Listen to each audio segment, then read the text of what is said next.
Starting today, the federal moratorium on evictions is still in place, but North Carolina's version of it is over. I'm Maddie Gardner with Ben Briscoe, and from now until 6 o'clock, we're going to dig into exactly what this means for both renters, but also for landlords. So with North Carolina ending its eviction moratorium, only 10 states still have one.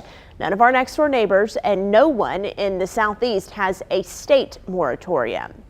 North Carolina is getting rid of its moratorium after the Republican-controlled Council of State decided not to renew it. They voted along party lines to end the eviction protections. Democratic members are Attorney General Josh Stein, Secretary of State Elaine Marshall, and State Auditor Beth Wood supported an extension. Republicans, Lieutenant Governor Mark Robinson, State Treasurer Del Folwell, Commissioner of Labor Josh Dobson, Commissioner of Agriculture Steve Troxler, Commissioner of Insurance Mike Causey, and State Superintendent of Public Instruction Catherine Truitt opposed extending the moratorium. Governor Roy Cooper issued a statement saying it is disappointing to see Council of State members revoke eviction protections for people still struggling to stay in their homes. Many North Carolinians still need help. To help you make sense of what today's change actually means to you is Isaac Sturgill. He's here with Legal Aid of North Carolina. First up, how does today's change actually impact people needing help?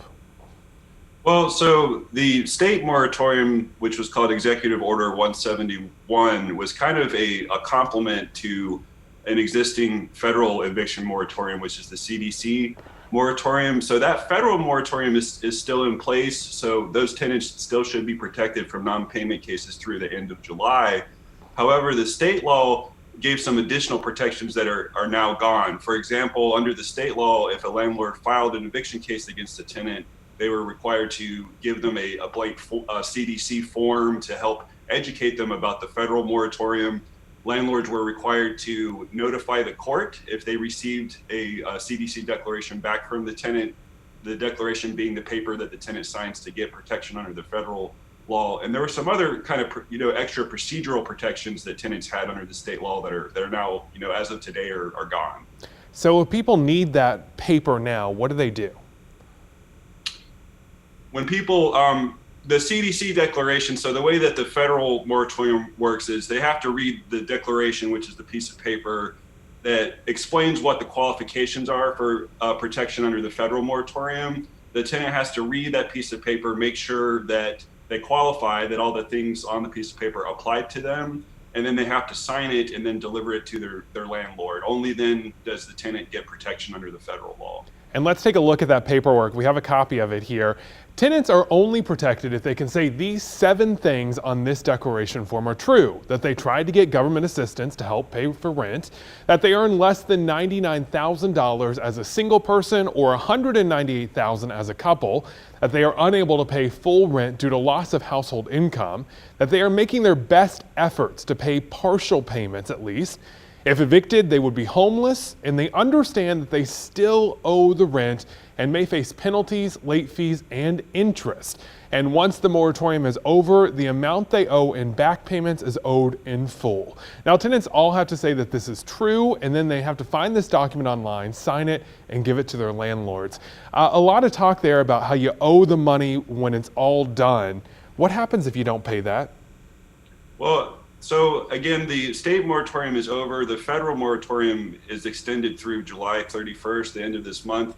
But after that, if the tenant has not caught up the rent, they are going to be facing an eviction. And once all these protections are lifted, there are programs like the HOPE program that provide rental assistance that are still accepting applications right now. But those programs can take some time to get the money through those programs. So we are very concerned that there will be many families who still will not be caught up by the end of this month, and we're expecting to see a huge spike of eviction cases in August. And it's possible the landlord could sue you too for all that back pay. That's true. They could file a lawsuit not just to evict those families, but also to get a money judgment for the back rent that's owed. So if you need help, now is the time to really get it, starting with filling out that CDC form and then contacting HOPE after that.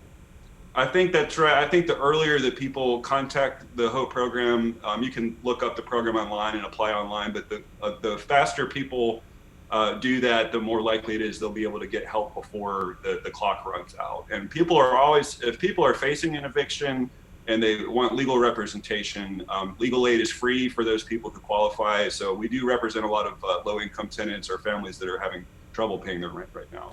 Well, thank you so much for being here. We're going to have a lot more coming up on the HOPE program in just a second.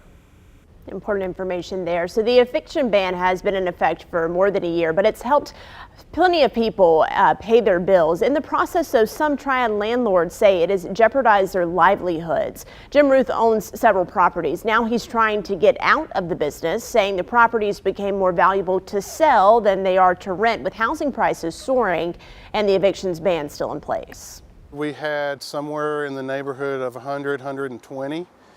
We're down to maybe a dozen or so. Can't go on for 6-7 months without collecting rent on your properties.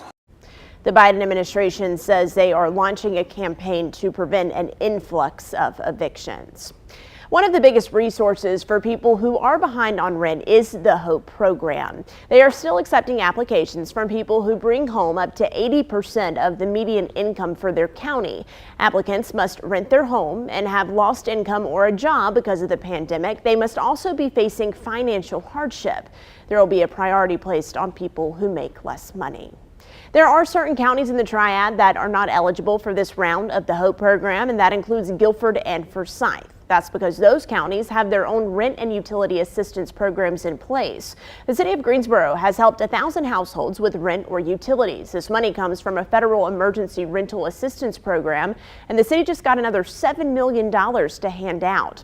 Qualified applicants can get up to 12 months of help on past due or currently due bills. If you live in Guilford County, there is a separate program for you. To qualify, you have to have a household income at or below 80% of the area median. Officials say it could take up to 30 days to hear back after you apply, so just keep that in mind. Winston-Salem and Forsyth County are sharing an emergency rental assistance program. The program is open to renters only who have a household income of 80% or less of the area median income and have been financially impacted by COVID-19. Households may get up to 12 months of help.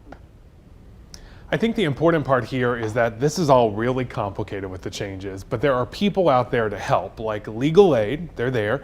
The HOPE program, you can always call 211 also, they'll help point you in the right direction. Lots of ways to get help, and if you missed it, don't worry, it's all on our website too. Yes, you can find it on WFMY News2.com, and please use it as a resource.